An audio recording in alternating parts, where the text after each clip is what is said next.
masih di surah Al-Baqarah, melanjutkan ayat yang kemarin di ayat 213.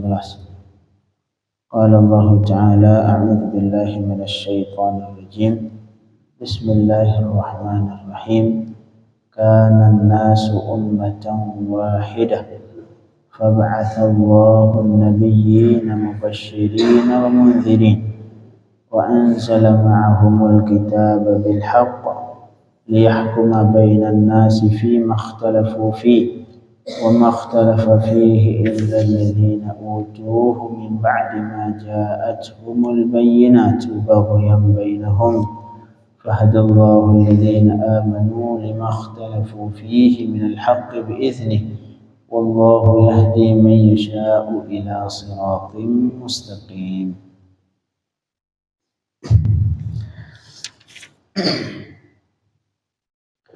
Allah Subhanahu wa ta'ala, kana an-nasu ummatan wahidah, adalah manusia dulu umat yang satu, artinya alal iman. Dulu sebenarnya manusia ini semuanya dalam keadaan beriman. Ini artinya fima bada'id dunya, di awal-awal Allah cipta, di awal-awal manusia, keberadaan manusia di dunia, yaitu dari mulai Nabi Adam hingga Nabi Idris. Ini semuanya beriman kepada Allah Subhanahu wa ta'ala. Jadi kana an-nas ummatan wahidah. Dulu manusia itu umat yang satu, semuanya beriman kepada Allah Subhanahu wa ta'ala. Kemudian maksud di sini khilaf tafsir.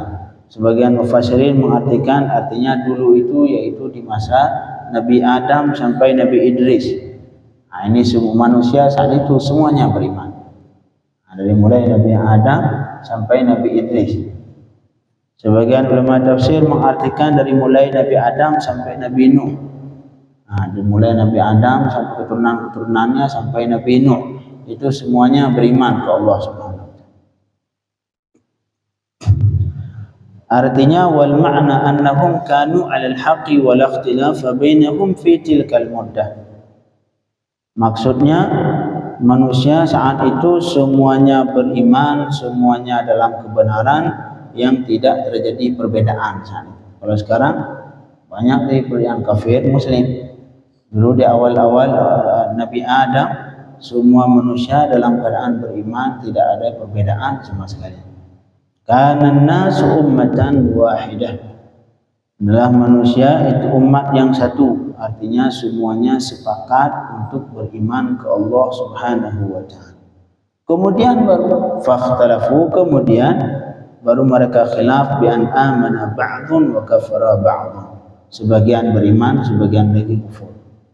Nah, jadi sedangkan di awal-awal manusia, di permulaan mereka semuanya beriman ke Allah Subhanahu wa ta'ala. Mulai dari Nabi, sebagian mufassirin mengartikan dari mulai Nabi Adam sampai Nabi Idris. Sebagian lagi dari mulai Nabi Adam sampai Nabi Nuh. Nah, itu semuanya mereka beriman ke Allah Subhanahu wa ta'ala.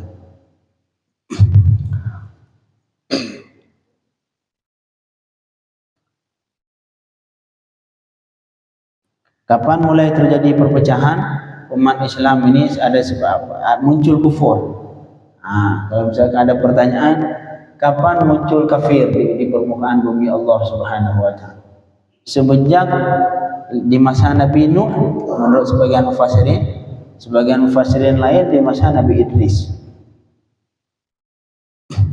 Nah, itu di situ mulai adanya kafir di permukaan bumi Allah. Sedangkan dari mulai Nabi Adam sampai Nabi Nuh, ini tidak ada kafir sama sekali. Nah, ketika di masa Nabi Nuh baru ada kafir. Itu sebagian mufassirin. Sebagian mufassir yang lain dari mulai Nabi Adam sampai Nabi Idris. Artinya di masa Nabi Idris sudah ada kafir. Dimulai muncul kafir, dimulai adanya kafir di permukaan bumi Allah. Sebagian ulama, sebagian mufassirin mengatakan di masa Nabi Nuh, sebagian yang lain di masa Nabi Idris. Sebelum mereka tidak ada satu pun kafir kepada Allah Subhanahu wa ta'ala.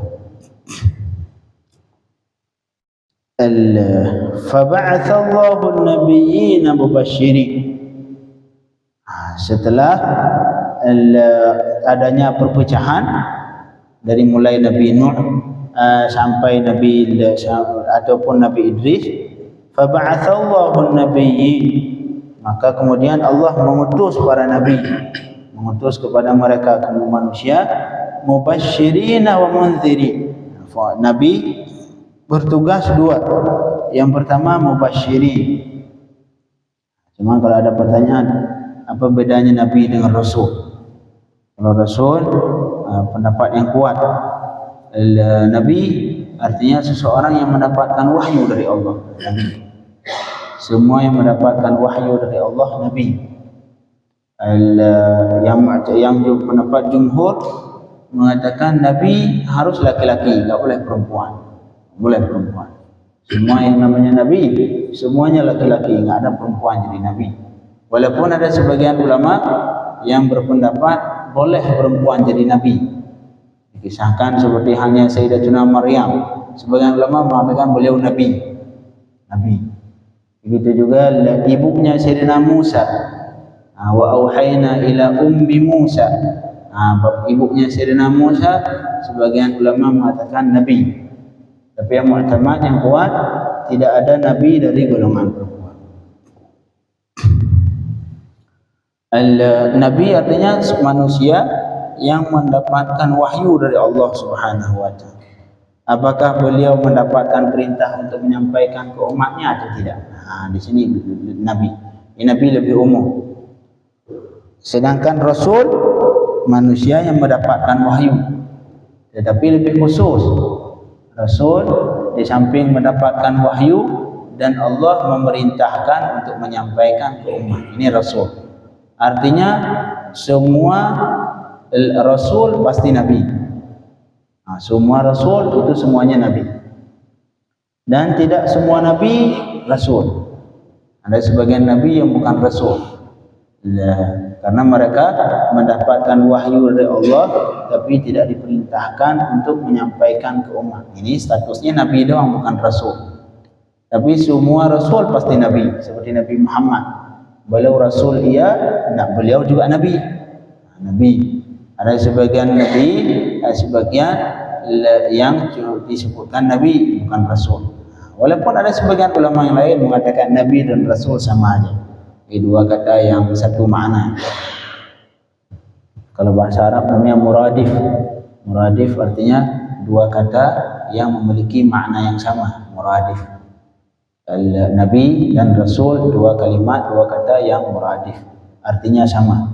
Tapi yang mu'tamad, yang kuat, pendapat ulama yang kuat membedakan antara Rasul dan Nabi. Rasul lebih khusus. Nabi seperti halnya sayur sama bayam. Setiap bayam pasti sayur. Tapi namanya sayur nggak tentu bayam. Bisa jadi sayur yang lain, bukan bayam. Begitu juga antara Nabi dan Rasul. Nabi lebih umum.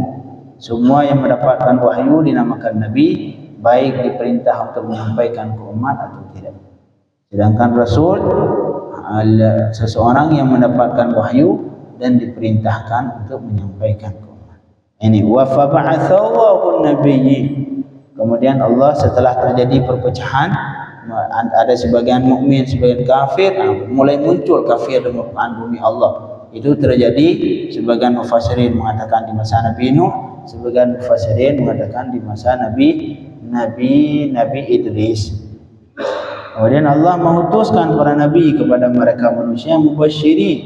Yang pertama, Nabi bertugas untuk mubasysyirin, membawa berita gembira, yaitu masuk surga bagi orang yang beriman.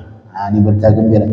Wa mundzirin, dan membawa berita ancaman, membawa berita ancaman bagi orang yang tidak beriman kepada Allah Subhanahu wa taala, diancam masuk neraka Allah Subhanahu wa taala. Mubasysyirin wa mundzirin. Dan ini harus digabung. Enggak boleh seorang dai cuman tabsyir doang, berita gembira doang. Jadi ceramahnya masalah fadilah terus. nggak pernah terucap di mulutnya nggak boleh ini, nggak boleh yang ini masuk neraka. Nggak. Terus surga dari awal ceramah sampai akhir surga terus. Nggak pernah ada menyebutkan ancaman ke orang yang melakukan maksiat. Ini salah. Ataupun juga kenapa? Karena nanti pendengarnya pada meremehkan dosa. Nah, pokoknya tadi Ustaz ngebahas kalau 2 rakaat salat duha pahalanya sekian. Sekali zikir bismillah, sekali zikir la ilaha illallah pahalanya sekian. Saya sudah pasti masuk surga. Maksiat. Akhirnya mereka meremehkan maksiat karena tidak ustaznya tidak pernah menyampaikan tentang ancaman. Begitu juga jika seorang dai menyampaikan cuman masalah munzir, ancaman saya saja dari awal sampai akhir terus yang dibicarakan neraka, yang melakukan ini neraka, yang melakukan ini neraka, yang melakukan ini neraka. Tidak pernah disebutkan fadilah dari melakukan perbuatan baik, dan ini mengakibatkan ke pendengar ihbab ataupun alias putus asa. Karena yang dengar neraka, melakukan ini neraka, melakukan itu neraka. Akhirnya putus asa. Udahlah, saya udah pasti neraka, sudah mau apain lagi. Akhirnya dia melakukan maksiat, ujung-ujungnya ya sudah, saya sudah pasti neraka, akhirnya melakukan maksiat. Ini khawatir kalau misalkan yang ya ada ancaman terus neraka, nar, terus nar, nggak pernah jannah. Begitu juga yang sebaliknya, jannah terus, fadilah terus, nggak pernah menyebutkan masalah ancaman dosa kalau melakukan ini dosa, melakukan itu dosa. Ada akhirnya ini meremehkan dosa juga bakal celaka. Yang ini satu golongan lagi putus asa ke rahmat Allah Subhanahu wa taala, akhirnya terus melakukan dosa karena sudah orang kalau sudah ya sudah pasti isi neraka, nggak ada lagi harapan untuk masuk surga. Akhirnya maksiat. Yang seharusnya dalam Islam harus 2 ini, seperti tugas para nabi, mubasyirin wa mundzirin sekaligus, membawa berita gembira dan bagi orang yang berbuat baik, dan sekaligus membawa berita ancaman bagi orang yang melakukan maksiat kepada Allah Subhanahu wa taala. Sehingga dalam haji si pengikutnya ada namanya sifat khauf dan raja. Khauf kepada Allah, takut ke azab Allah, dan juga mengharap ridha Allah, mengharap pahala, mengharap surga dari Allah. Karena kata ulama, khauf dan raja ini ibarat 2 sayap bagi burung. Kalau khauf doang jatuh, satu sayap. Ataupun raja doang juga jatuh. Jadi 2 harus berjalan sekaligus, khauf dan raja sekaligus. Karena Allah, innallaha syadidul iqab. Allah azabnya sangat pedih. Tapi di sisi yang lain, innallaha ghafurur rahim. Allah Maha Pengasih, Maha Penyayang. Digabung sekaligus. Wa mundzirin.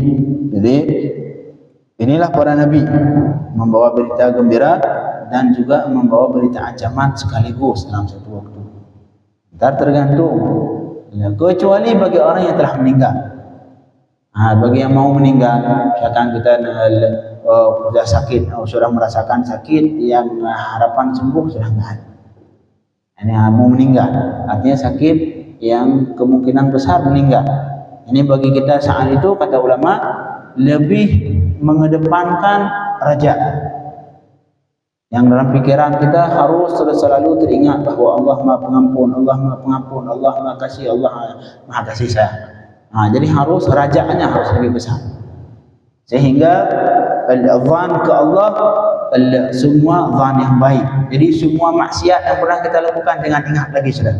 Allah pasti mengampuni, pasti mengampuni. Ini kapan berlaku? Ketika mau meninggal. Ketika mau meninggal. Begitu juga kita yang hadir melihat orang yang meninggal. Melihat orang yang meninggal. Itu kata ulama lebih mengedepankan husnudzan. Lebih mengedepankan husnudzan ke Allah Subhanahu wa taala, bahwa Allah pasti mengampuni ini orang, bahwa Allah pasti memasukkan ini orang ke surga Allah, bahwa Allah semua dosa yang dia lakukan ini pasti diampuni oleh Allah Subhanahu wa taala.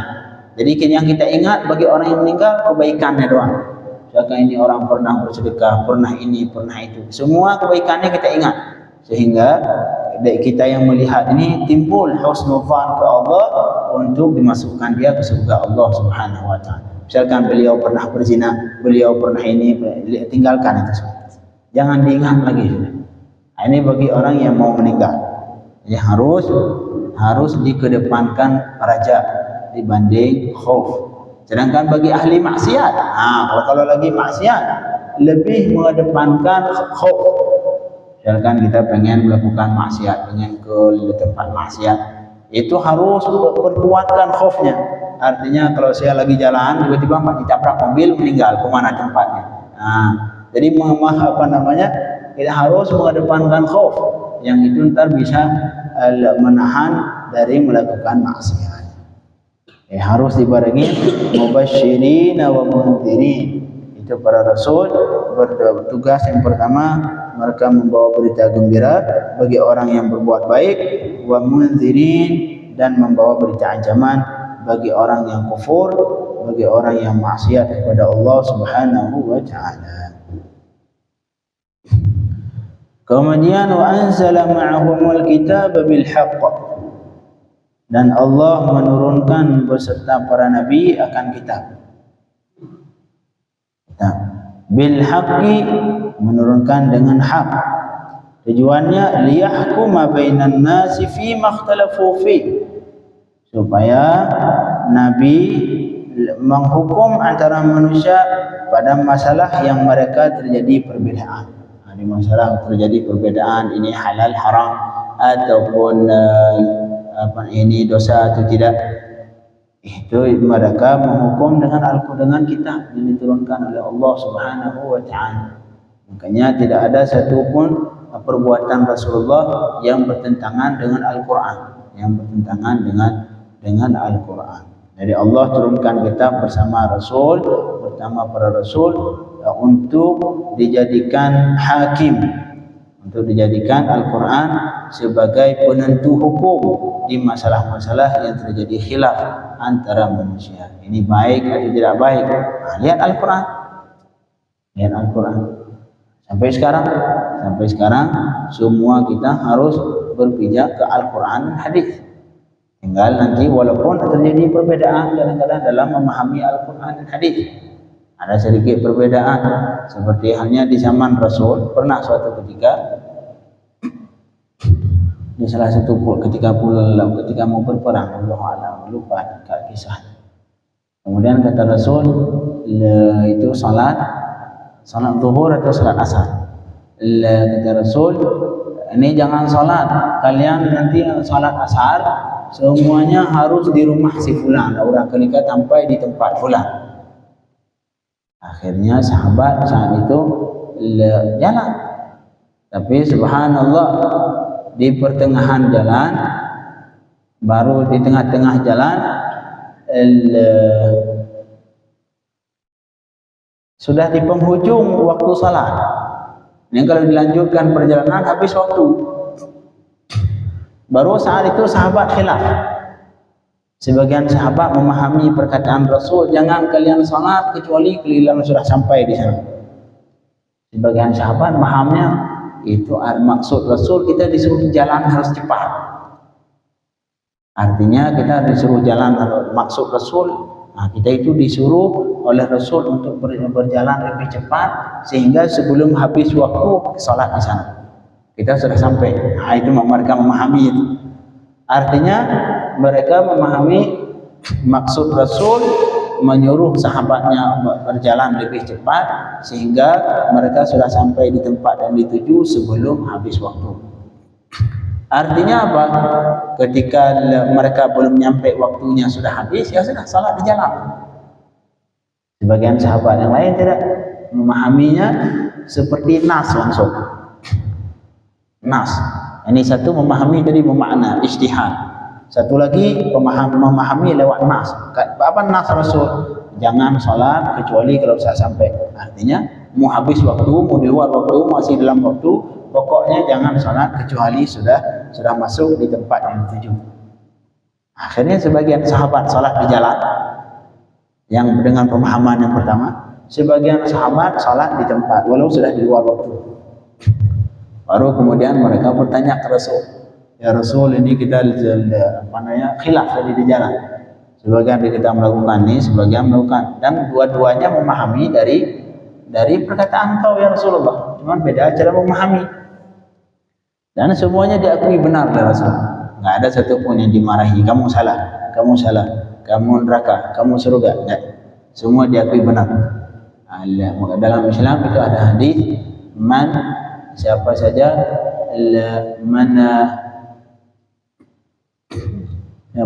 yang berijtihad, kemudian dia menghukum, kalau benar dapat satu pahala, kalau salah atau kalau benar dapat dua pahala. Walahu ajrani, karena beliau dapat pahala ijtihad dan dapat pahala benarnya. Sedangkan wa idza akhta'a, apabila salah beliau dapat satu pahala. Artinya dua-dua diakui, seperti di kejadian tadi, dua-dua diakui oleh Rasul. Tidak ada satupun di mereka yang dimarahin. Itu membuktikan bahwa kemungkinan terjadi perbedaan dalam satu nas, dalam satu hadis ataupun dalam satu ayat, mungkin saja. Aula mastumun nisa, dua-dua Al-Quran. Sebagian ulama mengartikan jima, jadi tidak batal wudu kecuali harus bersetubuh. Kalau sekedar sentuh doang enggak batal wudu. Sebagian yang lain aula mastumun nisa artinya nyentuh. Walaupun tidak bersetubuh batal wudu. Ayat sama. Ayat yang sama, beda cara memahami. Semuanya kembali ke Al-Quran dan Sunnah, walaupun ada sedikit perbedaan dalam cara memahami. Inilah tujuan diturunkan Al-Quran, untuk menjadi hakim di masalah-masalah yang terjadi perbedaan. Ini yang mana yang ini dosa atau tidak dosa, boleh atau tidak boleh. Kembali ke Al-Quran, tanya ke Al-Quran. Kalau kata Al-Quran ini tidak boleh, berarti tidak dilakukan. Wa anzala ma'ahumul kitaba bil haqqi liyahkuma bainan nasi fi ma ikhtalafu fi. Dan Allah menurunkan bersama Rasul akan kitab, diturunkan dengan benar, liyahkuma bainan nas, supaya menghukum antara manusia, fi ma ikhtalafu fi, pada masalah yang terjadi perbedaan di antara mereka manusia.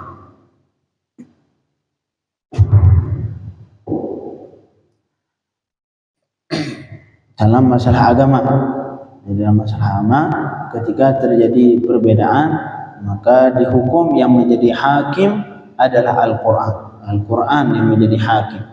Karena dalam Islam sumber hukum dalam Islam, yang pertama Al-Quran, yang kedua hadis, yang ketiga ijma'.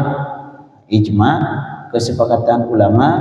Yang namanya ijma' wajib ada sumber, ada dalil. Artinya misalkan contoh ijma' wajib salat zuhur. Ijma' sepakat dari mulai Rasulullah sampai sekarang semua muslimin sepakat wajib salat zuhur. Dan itu ada dalilnya yang ke Quran dan hadis. Ke Quran wa aqimus shalah, itu dari Al-Quran. Jadi ijma' kembali ke Al-Quran juga pada dasarnya. Begitu juga qiyas yang pada dasarnya juga kembali ke Al-Quran atau hadis.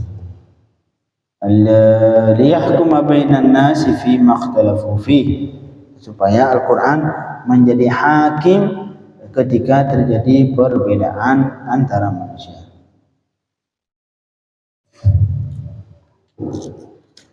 Insyaallah sisa setengah ayat lagi besok kita lanjutkan.